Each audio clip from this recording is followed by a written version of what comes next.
ये समुद्र हमेशा से रहस्यों का घर रहा है। उसकी लहरें कभी कुछ नहीं कहती, पर बहुत कुछ छुपाए बैठी हैं। अरब सागर के किनारे एक ऐसी कहानी दबी है जो आज भी वैज्ञानिकों को हैरान कर देती है। हजारों साल पहले यहीं एक स्वर्ण नगरी चमकती थी। द्वारका, कृष्ण की प्रिय नगरी, एक ऐसा शहर जिसे समुद्र एक ही रात में निगल गया। पर आज भी समुद्र की लहरें उस खोए हुए शहर की याद दिलाती हैं। ये सिर्फ पुराण नहीं, ये इतिहास है। एक ऐसा इतिहास जो पानी के नीचे छिपा हुआ है। द्वारका की कहानी शुरू होती है मथुरा से, जहाँ कंस का आतंक फैला हुआ था। कृष्ण जन्मे बड़े हुए और कंस का अंत कर मथुरा को मुक्त कराया। लेकिन आजादी के बाद एक नया संकट आया। जरासंध ने मथुरा पर 17 बार आक्रमण किया। हर बार कृष्ण ने जनता को बचाया, लेकिन लगातार युद्ध यदुवंश को कमजोर कर रहा था।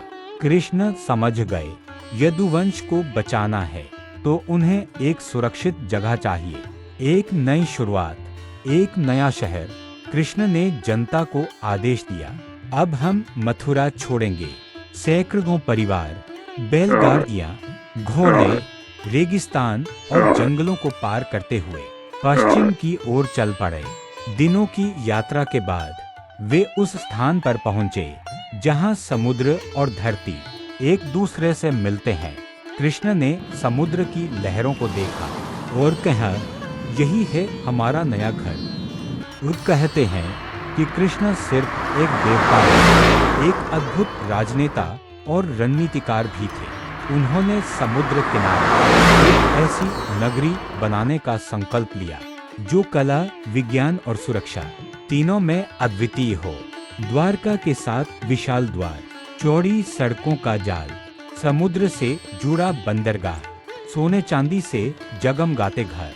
कुछ ही वर्षों में कृष्ण ने रेत के किनारे पर एक स्वर्ण नगरी खड़ी कर दी। यह द्वारका थी, भारत की सबसे समृद्ध नगरी, जहां लोग नाचते थे, गाते थे, जहां व्यापार फैलता था, जहां शांति और समृद्धि का राज था। यह कृष्ण का स्वर्ण काल था, जहां धर्म भी था और व्यवस्था भी। लेकिन हर स्वर्ण काल का अंत होता है। द्वारका का भी हुआ। महाभारत के बाद यदुवंश में कलह बढ़ने लगा। एक दूसरे पर अविश्वास, अहंकार और एक श्राप, सब कुछ तेजी से टूटता गया। कृष्ण ने देखा और समझ गए कि अब अंत निकट है।